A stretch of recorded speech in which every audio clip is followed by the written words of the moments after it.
Bonjour à toutes, bonjour à tous, bienvenue dans le débrief, un débrief un peu spécial, vu l'actualité spéciale.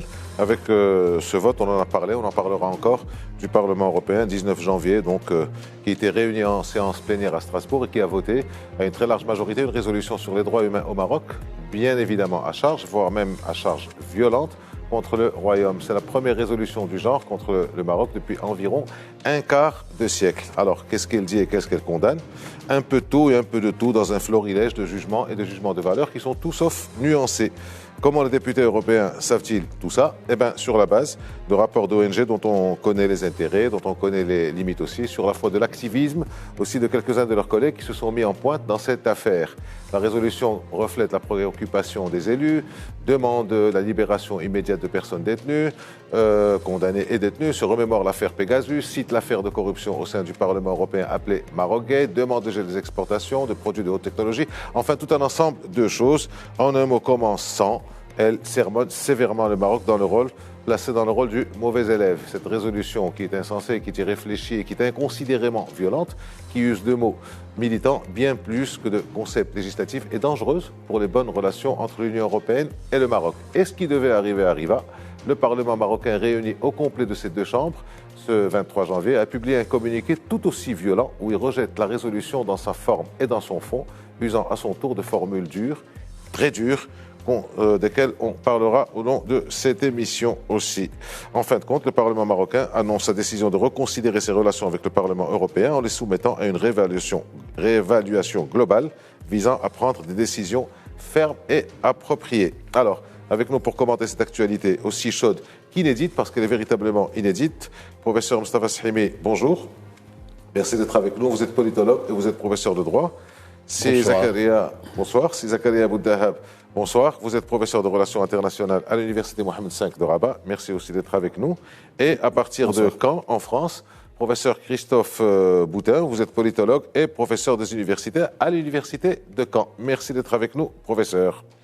Alors, on commence par une question groupée pour vous trois. Je commence par vous, professeur Boutin. Premier commentaire à chaud donc sur cette résolution.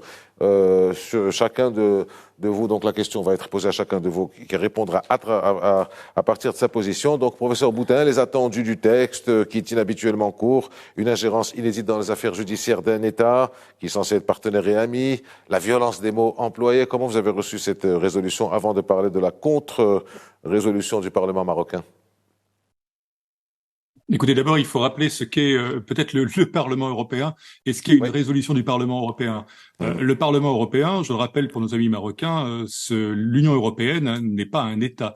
Seuls les parlements des différents États ont un pouvoir normatif. Le Parlement européen, c'est une instance qui a été placée au sein de l'Union européenne avec essentiellement un rôle consultatif et non pas un rôle normatif. Il y a par là que les décisions sont prises par la Commission qui propose les textes et le Conseil qui représente les États qui votent les textes.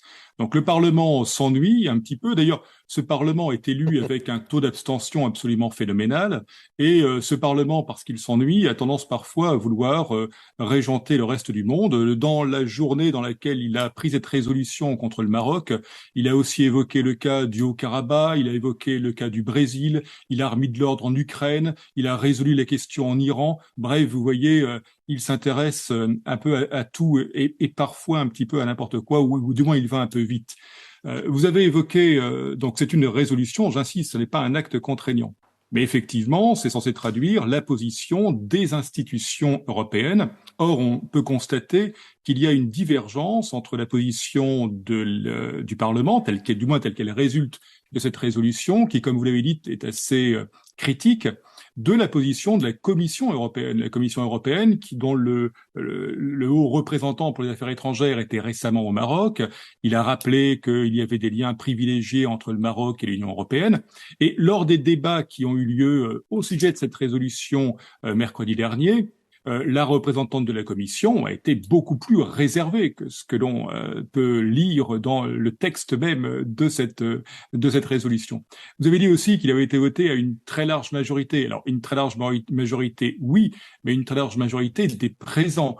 Il y avait quand même 266 absents sur 705, donc vous comprenez que la large majorité ici demande à être relativisée. Enfin, Et vous l'avez très bien dit, il y a trois éléments dans cette résolution qui sont mêlés. Il y a d'une part un élément qui concerne l'organisation interne judiciaire du Maroc et la manière dont les procès peuvent se dérouler au Maroc. Il y a deuxièmement une critique de l'utilisation de certains matériels ici du logiciel Pegasus. Et enfin, il y a dans la foulée de ce qu'on appelle le Qatargate, c'est-à-dire les éléments pour l'instant non avérés, enfin soupçonnés, de compromission avec le Qatar et de financement de certains députés par le Qatar.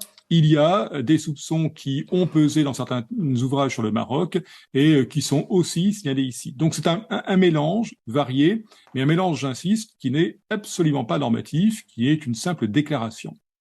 Merci, professeur Boutin. Juste un commentaire. Josep Borrell, quand Josep Borrell, le vice-président et haut représentant aux relations extérieures de l'Union européenne, était à Rabat, il avait aussi parlé des droits humains. Donc on y reviendra. Et puis pour cette résolution, il y a, je crois, une recommandation à la Commission pour en tenir compte dans ses prochaines décisions. Donc effectivement, elle n'est pas contraignante, mais elle est particulièrement agressive. Zakaria Bouddahab, votre commentaire sur la résolution, comment vous l'avez reçue, comment vous l'avez analysée? Bon, disons que traditionnellement, le Parlement européen a été toujours inscrit dans une logique d'activation de ce que les Européens appellent la clause de conditionnalité démocratique. C'est-à-dire, du moment que le Maroc avait conclu des accords de partenariat, et notamment, puisqu'il s'agit de l'accord d'association tel que repris dans les termes de cette résolution, prise le 19 janvier 2023, combien même elle n'est pas obligatoire, mais elle est transmise aux parlements nationaux, entre autres, plus les organes compétents de l'Union européenne, à savoir le Conseil de l'Union européenne, la Commission européenne, le haut représentant de la politique étrangère, les questions de sécurité. Traditionnellement, généralement, ce Parlement n'avait pas adopté des positions positives, pour ne pas dire autre chose. Sauf exception quand il s'agit de, par exemple, faire passer l'accord sur la libéralisation des produits agricoles en 2019 et également l'accord sur la pêche lorsque la Cour de justice de l'Union européenne, encore une fois, avait adopté une position, on va dire, négative par rapport à cette question-là. Et nous sommes déjà dans un autre processus en la matière. Donc, je n'étais pas vraiment très surpris. Néanmoins, cette fois-ci, j'ai remarqué qu'il y a une sorte de saut qualitatif. On va encore plus en avant. On ne discute pas seulement de questions sectorielles ou techniques. On va même interpeller l'appareil judiciaire marocain et notamment le Conseil supérieur du pouvoir judiciaire. On donne une sorte d'injonction. Il faut libérer immédiatement tel détenu. Mais ce que je remarque, c'est que moi j'ai assisté, ça fait longtemps d'ailleurs, une délégation même de ce Parlement qui était venue s'enquérir de près de la situation à la suite des événements dits de Gdemizik, c'était à La Haye. Je m'en souviens très bien. Mais cette fois-ci, moi j'ai l'impression que c'est expéditif. Et je pose la question avec vous. Quel est le carburant qui a en fait alimenté cette résolution? C'est-à-dire, quelles sont les sources d'information que les eurodéputés avaient, sur lesquelles ils se sont appuyés pour précisément adopter une telle résolution? Les rapports d'Amnesty International, Reporters sans frontières, Human Rights Watch ou des déclarations faites par des journalistes? C'est cela ma grande question, comme le disent les juristes sur le plan préjudiciel. Est-ce que la procédure a été respectée? N'avait-il pas d'autres itinéraires ou d'autres voies à saisir? Et par ailleurs, on sait que la conjoncture mondiale aujourd'hui, nous y reviendrons peut-être, politique, peut-être les parlementaires ont profité de la conjoncture pour lancer des missives, en fait, en direction de sur vos questions sur comment les députés européens savent tout ce qu'ils ont reproché au Maroc, on entendra tout à l'heure une déclaration de Thierry Mariani qui répond à sa manière à ça. Mais avant, Moustapha Shimi, pour votre ressenti à cette résolution. De quoi parle-t-on? D'un Parlement, le Parlement européen, qui exerce un certain nombre d'attributions définies donc dans les traités pertinents et qui a, il faut le rappeler à nos téléspectateurs, qui a une fonction d'influence sur la politique étrangère, d'interpellation, de suivi, de vote de résolution, etc. Et en même temps, ça a été dit par mes deux collègues, qui a une fonction donc co-législative, c'est-à-dire qu'il intervient dans le processus de fabrication des lois dans les 27 pays membres. Il faut préciser que pour ce qui est de cet aspect co-législatif, il n'a pas la possibilité de faire des propositions. Parlement, traditionnellement, vous savez qu'il y a les projets de textes législatifs peuvent venir soit du gouvernement, on appelle ça des projets de loi, et peuvent venir aussi des parlementaires, on appelle ça des propositions de loi. En l'espèce, les eurodéputés n'ont pas la possibilité de faire des propositions, mais ils pèsent, et notamment pour ce qui est des choix budgétaires. Le pouvoir premier de tous les parlements, c'est le pouvoir financier. Ça a commencé comme ça. Toute l'histoire des parlements, c'est d'abord le contrôle des dépenses et les impôts, la perception des impôts. Et donc, sur ce plan-là, ils envoient au chapitre pour les questions financières et pour également peser, autant que faire se peut, sur les politiques de développement et de partenariat avec un certain nombre de pays voisins ou autres. Bien. Qu'est-ce qui se passe? Ce Parlement, pour des raisons qu'on va essayer d'expliquer, en tout cas pour l'heure elles sont pas très claires, se mobilise soudainement en mettant en cause le Brésil. Le Brésil, il y a l'actualité, il y a ce qui s'est avec l'élection du président Lula, etc. Et se mobilise également sur le Haut-Karabakh avec ce qui se passe. Et puis le gros de l'infanterie, si je puis dire, c'est le Maroc. Eh oui. Alors le Maroc, vous avez parlé des problèmes des sources. Je vais vous donner des éléments explicatifs, même partiels, pour ce qui est des sources. Les sources sont celles que vous avez énumérées sous forme interrogative. C'est Reporters sans frontières, c'est Amnesty International, c'est Human Rights Watch et d'autres. Ça, c'est le noyau dur qui nourrit donc l'état d'esprit et ce que peuvent penser un certain nombre d'eurodéputés du Maroc. J'y ajoute un certain nombre d'officines qui sont à Bruxelles et ailleurs, en France aussi, ONG, ceci, cela, alors, je reste etc. avec vous, Moustapha Sahimi. Pardon, je finis sur les sources, si vous me permettez. Oui. Et puis, on ne le dira jamais assez, il y a l'activisme des réseaux algériens qui bénéficient de moyens financiers à Paris, à Bruxelles, à Madrid, ailleurs, etc. Et les relais sont qui? Les relais, ce sont deux députés françaises, députées françaises, l'une écolo et l'une de la France insoumise, qui sont activistes à cet égard. Donc voilà l'état des lieux. Alors, première observation. Deuxième observation, je finis. La nature du texte, c'est un texte qu'il faut voir. C'est un ramassis d'à peu près. C'est un fourre-tout. En fait, on a tout mis dedans. C'est un fourre-tout. Et ça, c'est pour nous qui connaissons la littérature, notamment de Reporters sans frontières, ce sont ces éléments-là qu'on retrouve dans la littérature de Reporters sans frontières.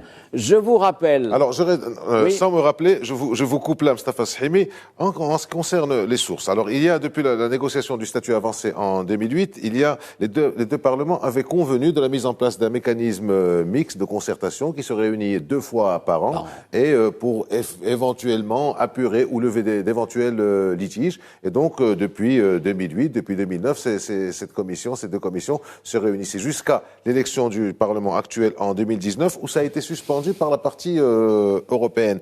Ça aurait peut-être contribué, si cette réunion mixte était tenue, avait respecté son agenda, peut-être qu'elle aurait permis de contourner un peu ses sources ou de corriger un peu ses sources. Pourquoi ça a été arrêté? Je vous réponds sur ce point-là. Le Parlement européen, parce qu'on a encore beaucoup de questions. Le Parlement européen a été élu en mai 2019 et il fallait le temps de la mise en place. C'est mai 2019, c'est l'été 2019. COVID, et puis il y a eu les 2 ans de Covid, donc c'était pas possible. En revanche, ce qu'on a pu remarquer, c'est que depuis la fin de la pandémie Covid, et au Maroc et en Europe et ailleurs, globalement ailleurs, il n'y a pas eu beaucoup de mobilisation, d'empressement du Parlement européen mettre en place cette commission mixte. Et d'ailleurs, au Maroc, ce travail a été fait. Nous avons une commission mixte, donc Maroc-Parlement européen, qui s'est rendue au moins 3 reprises à Strasbourg pour voir donc les membres de cette institution européenne. Et elle a eu le sentiment, son président nous l'a dit, elle a eu le sentiment qu'ils n'étaient pas très emballés, très chauds pour mettre sur pied d'abord cette commission et ensuite pour prendre langue avec leurs collègues marocains pour étudier un certain nombre de questions. C'est-à-dire qu'il a manqué un cadre de dialogue qui est expressément prévu par l'accord d'association de 2008. Alors, merci pour les précisions. Professeur Boutin, on revient à vous. Sur cette résolution, qui a déposé ce projet? Comment il a été initié? Quels sont les groupes qui l'ont déposé? Qui l'a voté? Et que peut-on en conclure, à votre avis, de votre point de vue? Alors, qui l'a déposé? C'est clair. On a quatre auteurs, je dirais, qui sont liés et qui font tous partie de la gauche du Parlement européen. Ça va de l'extrême gauche jusqu'au centre gauche. Le plus extrême gauche est un Espagnol qui siège dans le parti La Gauche, donc l'extrême gauche cette fois du Parlement européen. On a sinon deux Néerlandais, un qui fait partie des Verts, un qui fait partie du groupe socialiste, et on a un Grec qui fait partie de Review Europe, qui est, je dirais, les libéraux européens. Donc vous voyez, les initiateurs sont clairement à gauche. Lors des débats, on a peu entendu, même pas entendu, de représentants du parti du PPE, par exemple. Est intervenu Thierry Mariani, souverainiste, pour d'ailleurs critiquer violemment cette résolution. Donc voilà, les initiateurs, c'est clair. Deuxièmement, on l'a dit, les sources. Les sources, c'est vrai que les sources qui sont données dans la résolution et qui ont été évoquées de toute manière lors des débats qui n'ont pas duré des heures, hein, ça a duré une petite heure à peine, lors des débats, donc, les sources viennent essentiellement d'ONG, notamment de Reporters sans frontières. Voilà, c'est un élément très intéressant parce que on a ici un problème qui est un problème qu'on retrouve classiquement en droit. Vous savez, tous les juristes vous diront que pour résoudre un problème, il faut écouter toutes les parties. Et là, on est vraiment dans une écoute d'un seul côté. Même si effectivement les ONG à chaque fois elles nous expliquent qu'elles sont indépendantes et qu'elles font un travail en essayant de respecter les deux côtés. C'est vrai que dans le cas de la mise en scène, de la mise en cause d'un État, il y a d'autres éléments qui peuvent être pris en compte. On a évoqué à très juste titre, et ça a été très bien dit, le problème posé par la commission qui ne se tient pas, cette commission qui doit permettre le dialogue entre le Parlement européen et le Parlement marocain. Il y a d'autres structures, hein. La commission l'a très bien évoqué lors des débats. Elle a rappelé qu'il y avait, dans le cadre des accords avec le Maroc, qu'il y a un sous-comité démocratie et droits de l'homme qui peut dialoguer justement sur ces sujets, qui sont des instances de dialogue, et que la Commission engageait le dialogue sur la question des droits de l'homme. Vous avez rappelé à très juste titre que le représentant des affaires étrangères, lorsqu'il est venu au Maroc, a évoqué la question des droits de l'homme. Enfin, il y a un dialogue qui manque, à mon avis, de manière importante, c'est le dialogue avec les institutions marocaines chargées des droits de l'homme. Quid d'un dialogue avec, par exemple, le Conseil national des droits de l'homme? Et puisqu'il s'agit ici d'évoquer le pouvoir judiciaire, pourquoi n'a-t-on pas essayé de négocier, enfin d'avoir l'avis au minimum du Conseil supérieur du pouvoir judiciaire, qui est une instance remarquable. J'en connais au moins un membre, le professeur Ben Abdallah, dont je sais qu'il est à la fois compétent et surtout d'une stricte honnêteté intellectuelle sur tous ces sujets. Donc voilà, on a des instances qui ont été créées après 2011, hein, dans la foulée de la nouvelle constitution, des instances marocaines qui sont chargées d'un contrôle des droits de l'homme. Le minimum aurait été d'écouter ce que ces instances avaient à dire.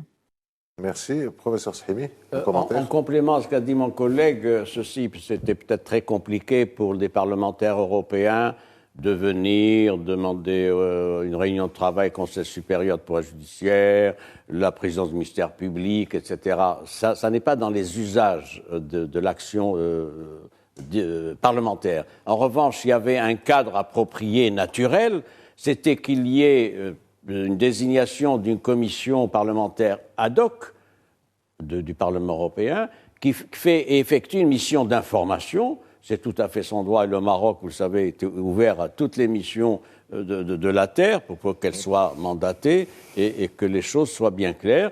Et il y aurait eu une prise de contact et des réunions de travail avec les commissions parlementaires marocaines compétentes. Et sur ce plan-là, un agenda aurait été arrêté pour se rendre partout et contacter les barreaux, le club des magistrats, l'administration chargée du département de la justice et les deux institutions. C'est ça le travail normal dans le cadre de l'esprit bien compris d'un partenariat. Or, ils sont sortis de ce schéma-là et ils se sont déportés sur un autre plan, donc en lançant un brûlot pratiquement contre ce que fait le Maroc pour ce qui est de l'état de droit et des questions de droits de l'homme. Je note quand même, je ne peux pas ne pas le dire, je note quand même, rapidement, je note que ce Parlement européen qui est tellement attentif et soucieux de la question des droits de l'homme, c'est son droit. Et on est prêt à y répondre, se préoccupe pas beaucoup de la situation des droits de l'homme en Algérie. Savez-vous qu'il y a 3 jours, la Ligue algérienne des droits de l'homme a été suspendue, qui est l'association la plus crédible du système associatif. Et elle a été suspendue sans que ça lui soit notifié. Elle a pris ça dans un papier administratif daté du 28 septembre dernier.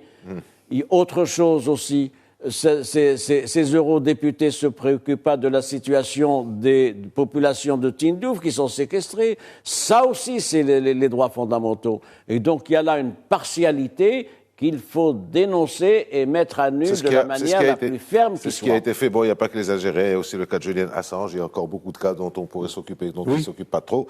Et bon, donc on ne va pas revenir là-dessus. Par contre, en revanche, Zakaria Bouddahab, donc le Parlement marocain a réagi avec virulence. Il s'est réuni donc en début de semaine avec ses 2 chambres.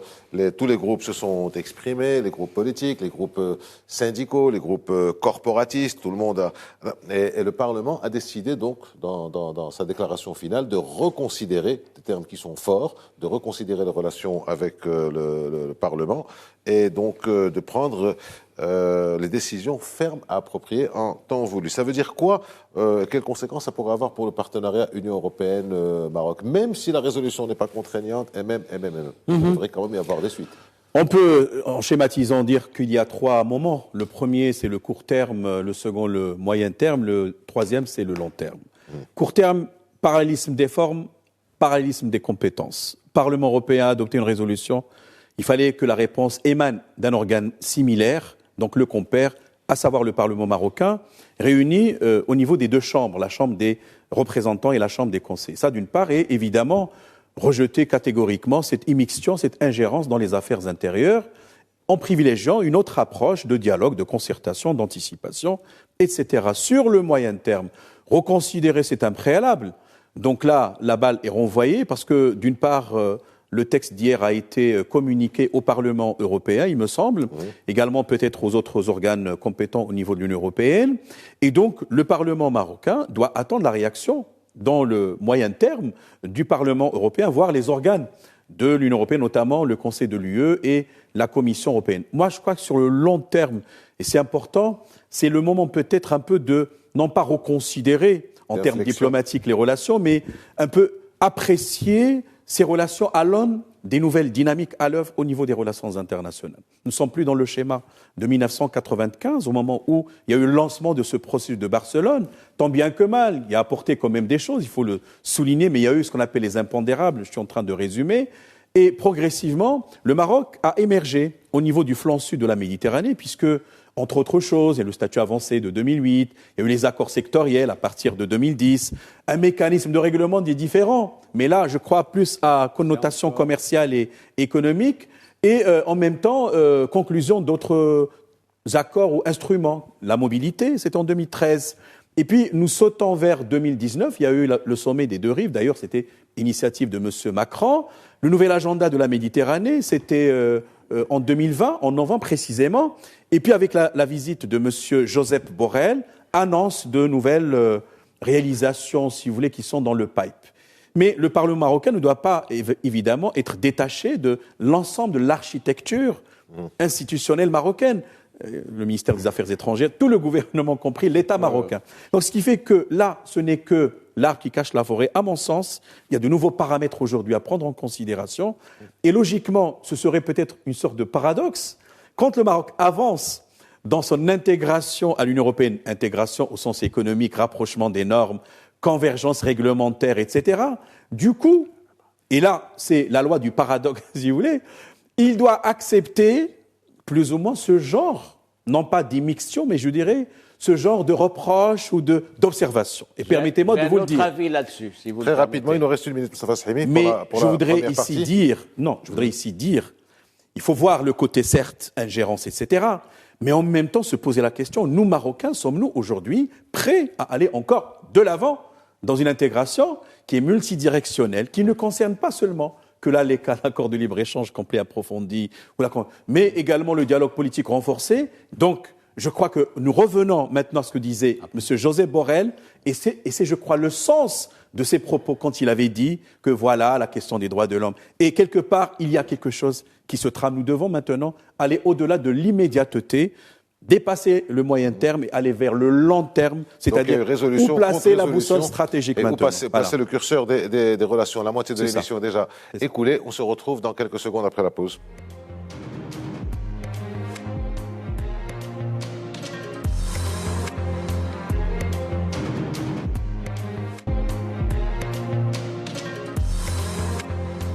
On démarre donc la deuxième partie de ce débrief aussi spécial que de l'actualité entre les deux parlements européens et marocains. En début de semaine, donc hier, le Parlement marocain a s'est réuni en plénière des deux chambres, a publié aussi un communiqué.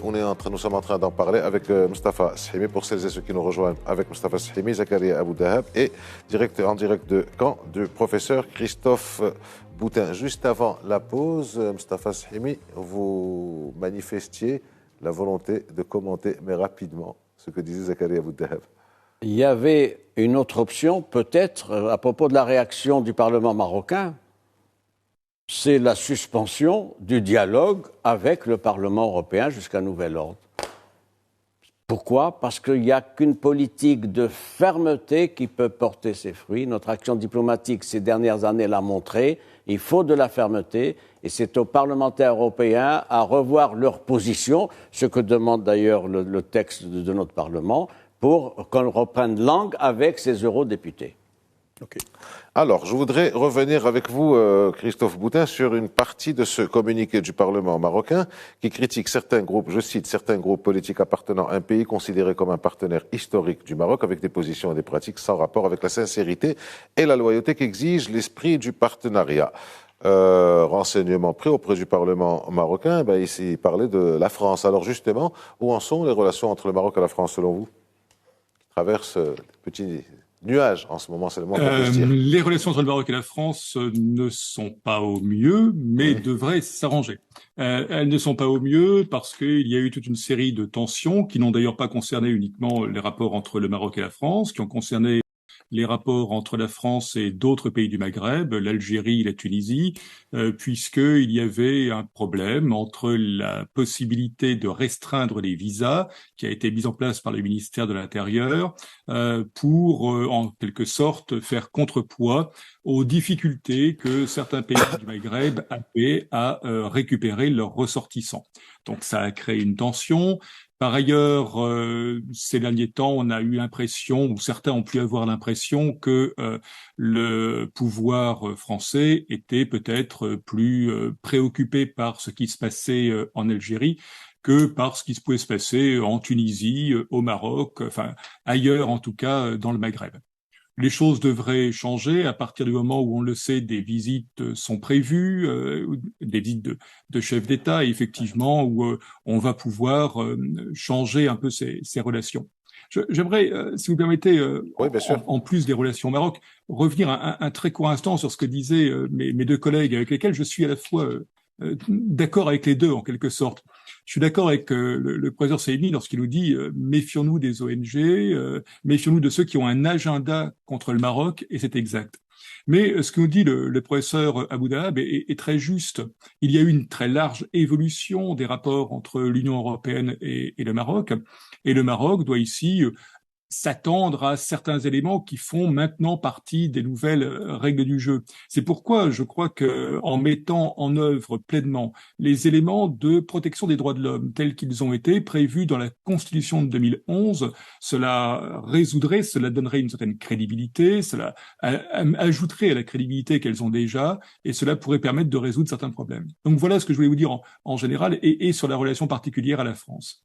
Alors, on reviendra sur cette relation particulière à la France. Vous êtes connaisseur et même spécialisé dans les partis politiques, dans la scène politique française. On reviendra là-dessus. Mais quand vous parlez, et tout le monde en a parlé, des ONG, des sources aussi d'informations de ces députés, vous venez de parler, professeur Boutin, de relations de l'Union européenne avec le Maroc. Je voudrais vous proposer un extrait de l'eurodéputé Thierry Mariani et ce qu'il a dit justement à ce sujet au Parlement européen pendant la discussion de cette résolution.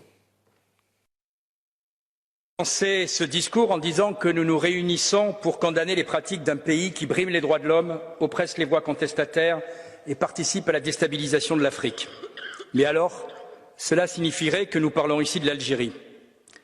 Or, la gauche européenne ne condamne jamais l'Algérie et l'Union européenne lui passe tout en espérant son gaz.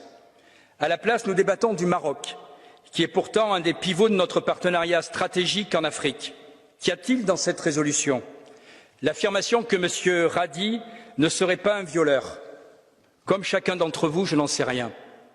En revanche, à la différence de la majorité de cette Assemblée, je ne considère pas que les décisions de la justice marocaine, que les accusations de la victime du viol valent moins que les communiqués d'Amnesty International ou d'Human Rights Watch. Le récent exemple des pratiques de l'ONG Fight Impunity devrait d'ailleurs avoir alerté chacun d'entre nous sur le crédit que nous accordons systématiquement aux ONG. Comme les États, elles ont leurs intérêts et leurs limites. Si M. Radi est victime d'un complot, c'est à ses avocats et au peuple marocain de le démontrer. Et ce n'est pas au Parlement européen de s'essuyer les pieds sur la justice marocaine. Zakaria Aboudahab, donc Thierry Mariani est eurodéputé français. Je reviens avec vous sur ces relations entre le Maroc et la France. On reviendra un peu sur le côté politique interne français. Disons qu'il y a des indices de reprise et faire avancer ces relations, parce que il faut dire que les deux pays sont d'abord des partenaires et des alliés historiques, traditionnels. Je crois que cela est extrêmement important. Comme on le disait déjà, même au temps où le roi Hassan II était encore prince héritier et qui a fait même sorte d'advocacy, indépendance dans l'interdépendance, c'est extrêmement important.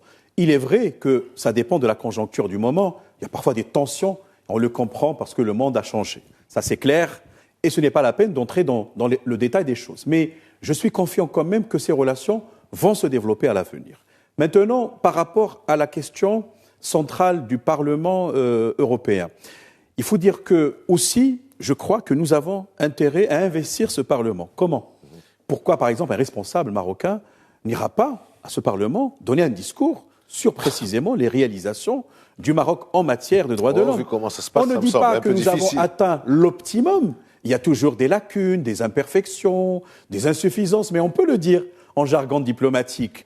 Évidemment, le langage du Parlement européen a été un peu cru, trop direct, parce que, au final, M. Radi a été primé par Reporters sans frontières, et donc on peut donc du coup déjà problématiser cette question de la contribution des ONG à la fabrication de l'opinion publique, comme on le dit en sciences politiques. Donc maintenant, il est clair que nous sommes dans un tournant. Je suis confiant, je vous l'ai dit, en ce qui concerne les relations, parce que peut-être on a été appris dans ce sens-là, et nous avons appris que, de toutes les manières, si la conjoncture peut parfois être défavorable, il y a des constances qui finiront par remettre la relation dans un certain équilibre, parce que la géographie, l'histoire, l'économie, tout ce qu'on veut, nous dicte précisément de collaborer, parce que les périls nous guettent ensemble. En fin de compte, terrorisme, crime organisé, l'immigration irrégulière, la traite des personnes humaines. Mais nous devons, moi c'est mon message, être désormais proactifs, réellement engager maintenant un débat interparlementaire entre le Parlement marocain, parce que c'est en fonction du parallélisme des formes et des compétences, et son homologue européen pour précisément dépasser ce genre de crise. Je loue votre rationalité et votre optimisme, Zakaria Aboudahab, Mustafa Shimi, sur ces relations avec la France. J'ai de nouveau un avis différent de mon collègue. C'est votre droit. Je vais m'en expliquer. Mais là, vous avez un passage de ce communiqué qui est important quand on dit un pays considéré comme un partenaire historique du Maroc. Considéré, c'est fort quand même, les mots ont un sens. Oui, considéré, c'est restrictif. Oui. Le fait que ça soit considéré bien. Il y a une distinction à faire, me semble-t-il, entre les intérêts communs qui sont importants et qui sont durables et pérennes, entre Rabat et Paris, Rabat, Madrid aussi, et les autres pays, et Rabat et l'Union européenne. Sur ce plan-là, ce sont des rapports qui ne peuvent que s'élargir, se consolider. Premier point. Deuxième point, pour ce qui est du point de la question de nos relations avec la France, puisque c'est ce que vous avez soulevé. Il y a eu la visite de la ministre des Affaires étrangères, Catherine Colonna, après une période difficile de glaciation dans les relations bilatérales pour un certain nombre de choses qui sont connues.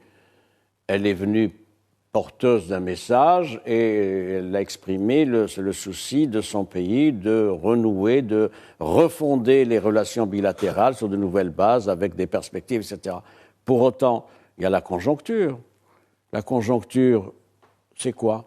C'est qu'une affaire comme ça, de vote d'une résolution où il y a les députés, les eurodéputés du groupe macronien, du président de la République, qui votent pour cette résolution est pour nous un élément d'interrogation et de préoccupation. Je ne peux pas le prouver, mais j'en suis sûr. C'est une position qui a été arrêtée de concert avec le Quai d'Orsay, ministère français des Affaires étrangères, et avec l'Élysée. Et vous savez combien l'Élysée suit de très près l'action. Non, je ne peux pas le prouver, mais voilà. Je formule l'hypothèse. Et en général, ça se passe comme ça. Et comme j'aimerais être démenti par un communiqué officiel du ministère des Affaires étrangères français. Ça veut dire quoi, la conclusion que j'en tire? C'est que ça ne crée pas un climat favorable à un réchauffement des relations bilatérales. Je laisse de côté les intérêts, les projets, etc. Ça va fonctionner parce que c'est des intérêts objectifs. Et ça remet en cause l'agenda présidentiel d'Emmanuel Macron, qui avait prévu de se rendre. Et je formule l'hypothèse que son voyage officiel, qui est une visite d'État, qu'il n'a jamais effectué donc depuis qu'il est président de la République, etc. Ni État, ni travail, ni officiel, ni rien du tout. Non, il était venu une fois. Mais c'était un court séjour, vous le savez. C'était en juin 2018. Voilà, exactement. Visite technique, c'était pour l'inauguration. Bien, je doute que cette situation-là crée un climat favorable à la visite du chef de l'État français. Et c'est pour moi un élément d'interrogation. J'en tire quoi, finalement ? C'est le fait que nous devons nouer des rapports avec nos partenaires européens, individuellement, avec l'Union européenne, mais en prenant compte ceci, c'est que leur position sur ce que fait le Maroc, je ne parle pas de la question nationale, sur ce que fait le Maroc est un élément décisif dans la distribution et la promotion de nos relations avec eux. Alors je reste sur cette question-là de la relation avec la France. Renseignement pris auprès du Parlement après la déclaration d'hier. Les Marocains ont demandé aux Espagnols. Il y a eu une réponse claire des Espagnols comme étant sur le fait que la position du gouvernement espagnol était claire et les recommandations de vote qui ont été données aux députés du espagnol étaient claires, n'allaient pas dans ce sens-là. Même chose a été faite, donc toujours selon le Parlement marocain, même chose a été faite au niveau de Paris, au niveau des Français, qui ont répondu, nous ne sommes pas au courant de ce qui s'est passé. Alors, je m'adresse à vous, Christophe Boutin, encore une fois, vous connaissez bien la scène politique française, qui a été perturbée, c'est le moins qu'on puisse dire depuis l'arrivée d'Emmanuel Macron, avec le recul des partis traditionnels, du clivage classique gauche-droite, avec l'apparition des extrêmes, que ce soit les extrêmes ou à droite ou à gauche, France Insoumise, Rassemblement National, République En Marche ou Renaissance au milieu. Dans quelle mesure ça pourrait compliquer la lecture française des relations avec le Maroc ou la lecture française à l'égard du Maroc, comme on le voit maintenant et comme on le voit dans la réaction du président Macron avec le Maroc? Comme vous le savez, le président Macron a son propre style de gouvernement, d'abord un peu particulier. C'est un gouvernement qui s'appuie beaucoup sur les conseillers de l'Élysée, et le président Macron prend parfois ses distances avec les structures plus classiques, et on peut penser notamment au Quai d'Orsay ici. On sait qu'on a des réformes en France de la haute administration qui ont été mises en place par le président Macron, ou qui vont être mises en place à la suite des demandes du président Macron, des réformes qui justement modifient un peu les rapports entre pouvoirs. Par ailleurs, il n'est pas inexact de dire qu'actuellement, les politiques français ont un peu les yeux tournés vers la scène intérieure, puisque nous avons des débats importants, notamment le débat qui porte sur les retraites actuellement, est particulièrement suivi. Le regard est peut-être un petit peu trop tourné vers cette salle intérieure et il ne serait pas effectivement totalement aberrant d'imaginer que quelque chose a pu se faire à Bruxelles sans qu'il y ait eu véritablement une volonté de coordination dans un sens ou dans l'autre, et que l'on ait laissé les parlementaires européens ici agir de manière indépendante. Voilà ce que l'on peut dire sur cette évolution en la matière. Alors, il semble quand même assez curieux, parce que quand on voit un peu les députés qui ont proposé, qui ont déposé ce projet, on voit beaucoup de noms venant d'Europe de l'Est, mais on voit aussi que Renew, donc le parti, le groupe parlementaire qui abrite en son sein la République en marche, Renaissance, était dedans. Mais il y a beaucoup d'Européens de l'Est.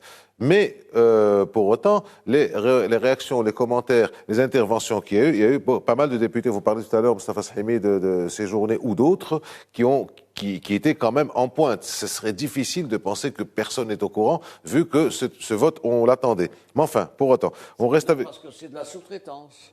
Il faut le dire. Il y a des prises de position d'un certain nombre de parlementaires, dont les parlementaires, les eurodéputés du parti du président de la République française, qui ne voulaient pas évidemment être les auteurs de la proposition directement. Et ils ont déplacé cela en demandant à leurs collègues d'un certain nombre de pays de l'Est de parrainer le dépôt de cette proposition de résolution. C'est ce qu'on appelle la sous-traitance. Mais ce qui est important, c'est d'abord ça. Ce qui est important, c'est le vote final. Le décompte du vote final montre bien que c'est une conjonction de groupes souverainistes, de gauche, écolos, d'extrême gauche, etc. Voilà. Alors, je reste avec vous, Moustapha Sahimi. On revient encore une fois à la résolution. Comme vous l'avez dit, comme je l'ai dit tout à l'heure aussi, c'est un peu un fourre-tout. Il y a un peu de tout. Il y a du Pegasus, il y a des droits humains, il y a des libérations de personnes condamnées. Il y a même une recommandation à arrêter les exportations de produits de haute technologie au Maroc. Et il y a cette affaire de Maroc-Gate. L'affaire Maroc-Gate, comme on l'appelle, dans les médias français, essentiellement français et belges, est actuellement traitée par la justice belge. Moi, ce que je sais, c'est qu'en général, quand la justice traite de quelque chose, les institutions législatives, personne n'en parle, personne ne l'évoque. Comment vous voyez cette résolution donc, qui intervient en pleine affaire judiciaire avec des personnes qui sont détenues, l'ancienne vice-présidente qui est détenue, c'est de la fébrilité, c'est de la précipitation, c'est le fait de vouloir tout faire en même temps. Je parle aux juristes que vous êtes et à l'avocat aussi que vous êtes. Merci, vous êtes gentil. Alors, ce que je voudrais dire, d'abord, l'affaire du Qatargate, paradoxalement... On ne parle plus de Qatargate. Non, mais je vais en parler pour la suite de ce que je vais dire. Plus personne ne parle de Qatargate. Elle est sortie au moment où il y avait le mondial, comme par hasard. Au moment donc où il y avait le mondial, donc au Qatar, ça sort subitement. Donc c'est bien le fait que c'était préparé de longue main et instrumentalisé. On y adjoint, comme par hasard, l'histoire d'une prétendue corruption du Maroc auprès des parlementaires européens. Là aussi, ça sort subitement. Et j'ai parlé de sous-traitance tout à l'heure. Et il y a, je puis le dire, une sous-traitance par la justice belge. Parce que qui a le dossier? C'est la justice belge. Il y a des procédures pénales qui ont été engagées. Il y a aussi traité l'affaire de l'imam Eqioussen. Oui, j'y venais, voilà. Donc, tout se passe comme si la France, en particulier, qui nous intéresse en l'espèce, ne voulait pas frontalement assumer un certain nombre de dossiers mettant en cause le Maroc et pour exprimer son hostilité, et qu'elle refilait, si je puis dire, à la justice belge un certain nombre de dossiers. C'est pour ça qu'il y a cette mobilisation de la justice belge. On ne savait pas que la justice belge était aussi opérationnelle, puisqu'ils sont intervenus, ils ont lancé des commissions rogatoires, etc. Et puis il y a l'affaire de l'IMEM aussi, qui est accolée à ce registre-là. C'est-à-dire, je soutiens que la justice belge fait un travail pour évidemment défendre ses propres lois, etc., question de souveraineté, mais aussi de concert et de connivence peut-être avec Paris pour porter des coups donc au Maroc et le mettre en cause au plan international. L'histoire de la corruption. Et d'ailleurs, sur la corruption, cette résolution n'a eu autant de voix, 356 sur 705 membres du Parlement européen, que parce qu'il y a eu une campagne qui a été faite au sein du Parlement européen, non pas sur la question des droits de l'homme, Maroc, des journalistes condamnés, qui n'étaient pas des journalistes condamnés, d'ailleurs, condamnés pour les affaires de droits communs, c'est connu, mais on a invoqué le fait qu'il fallait sanctionner la corruption. Et comme ils s'étaient mobilisés à propos de la corruption prétendue donc dans le Qatar, ils ont adjoint à ce dossier le Maroc, et c'est cette question de la corruption qui a mobilisé les rangs d'un certain nombre de parlementaires, d'eurodéputés, qui ne sont pas d'ordinaire hostiles au Maroc. Voilà le montage qui a été fait. Christophe Boutin, un commentaire sur ça. Je vous voyais manifester votre accord à ce que disait Mustafa Shimi. En fait, ce qui s'est passé, c'est qu'effectivement, il y a ce problème du Qatargate, du Maroc-gate, du soupçon de corruption. Et le problème, c'est qu'on a joué sur ce soupçon de corruption qui plane. Et au moment où on a commencé à mettre en œuvre cette résolution qui vient d'être votée, très logiquement, le Maroc a cherché à prendre contact avec des parlementaires européens pour leur expliquer le point de vue du Maroc, voilà, leur dire que ce que disaient les ONG, c'était une chose, mais qu'eux avaient autre chose à dire. Ça, c'est de l'activité de lobbying, je dirais, tout à fait normale, tout à fait classique, que pratiquent les États, que pratiquent les entreprises, que pratiquent les ONG, auprès de ceux qui peuvent décider. Et il y a une sorte d'amalgame qui a été fait tout à fait contre nature ici, en disant, voilà, cette pression qui est faite, vous le voyez, par les Marocains qui essayent d'empêcher le vote de cette résolution, cette pression qui est faite, ça montre bien que le Maroc veut être présent, qu'il essaye de nous manipuler, alors qu'il s'agit encore une fois de quelque chose qui est tout à fait réglementé, tout à fait prévu et tout à fait logique dans une institution démocratique. Et vous voyez comme quoi le parfum de corruption a ici été utilisé pour fausser les débats. Alors, je reste encore une fois avec vous au niveau européen. Donc, on voit, Mustafa Shimi parle de cette instrumentalisation, sous-traitance, vous avez dit, de la justice belge, donc Belgique, France. De l'autre côté, vous avez l'Espagne qui s'en lave les mains, qui a dit que sur cette histoire-là, on n'est pas coupable, nous on n'a rien fait, chacun a voté comme il le voulait. Vous ne pensez pas qu'il y a quand même une certaine compétition autour du Maroc à ce niveau-là, entre les trois pays, entre les deux blocs de pays que sont l'Espagne d'un côté et la France et la Belgique de l'autre, que la France, même si elle est focalisée sur sa politique intérieure, n'est pas en train de perdre des parts de marché, si j'ose dire, un peu ici?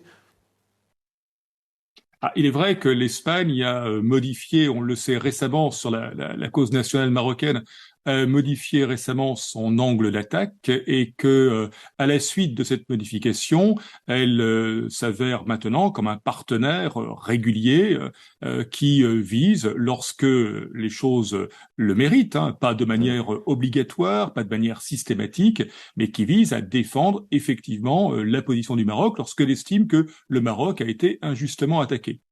Ici, le silence ou la réserve de la France. Alors, je n'irai pas jusqu'à dire, comme mon collègue Seimi, que il y a ici une sous-traitance par d'autres. Je crois qu'il y a beaucoup plus ici une sorte de faiblesse temporaire de la France qui a oublié ce que mon collègue Aboudahab a très bien évoqué, a oublié les liens historiques, a oublié le partenariat, a oublié tout ce qui nous lie et ce qui nous lie impose aussi parfois, je crois, non pas encore une fois de s'engager dans une défense systématique des intérêts marocains, mais de rappeler la réalité du Maroc sur la scène internationale. Merci. Un commentaire, Zakaria Aboudahab? Il saisit beaucoup de choses. Pourquoi faire simple quand on peut faire complexe? Voilà. Ce qui se conçoit bien s'énonce clairement, et les mots pour le dire arrivent aisément. Mais c'est vrai que la relation, elle est très complexe, voire même compliquée. Il y a une sorte d'écheveau. Mais disons complexe, ce n'est pas inextricable. Ce qui veut dire que nous sommes peut-être dans ce que disait Debré, la conjoncture fluide dans la sociologie des crises politiques. On se défoule après peut-être la dissipation de la Covid-19. Mais n'oublions pas que le mandat du Parlement actuel, c'est 2019-2024. Donc c'est 5 ans. Le Parlement vote le budget européen. il peut contrôler les accords extérieurs conclus par l'Union européenne. Et nous avons besoin de ce Parlement, il ne faut pas l'oublier, parce que moi j'envisage les choses de façon quand même stratégique. Mais je voudrais dire qu'il y a une trajectoire historique de ce Parlement européen, il faut le comprendre. Parce qu'il est né en 1952, à l'époque on parlait de l'APE, l'Assemblée parlementaire européenne. Progressivement, il a conquis du terrain face aux institutions européennes, notamment le Conseil. Vous savez, quand on dit le Conseil aujourd'hui, c'est le Conseil de l'UE plus le Conseil européen. Et face à la Commission européenne, qui elle aussi a évolué. Mais moi, ma problématique, si vous voulez, les termes de mon équation, c'est qu'elle est double entrée. Du moment que nous avançons dans le processus d'ancrage stratégique à l'Union européenne, on aura de temps à autre ce genre de réaction. Ça va de soi. On peut parler de la fiabilité des sources, on peut parler de la proactivité du Maroc, on peut parler de beaucoup d'intox, les fake news et les nuisances de part et d'autre. Ça, c'est une chose. Mais par ailleurs aussi, l'évolution des institutions européennes nous impacte aussi.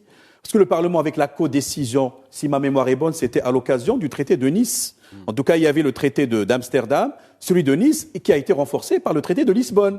Ça veut dire que même le Parlement européen a conquis de l'espace face aux autres institutions. On va dire l'exécutif, ça me rappelle les travaux, d'excellents travaux de Montesquieu, qui a parlé de la séparation des pouvoirs. Et ce Parlement ne lésine pas sur les moyens pour rappeler peut-être à la Commission européenne et aux autres institutions leurs engagements et leurs obligations.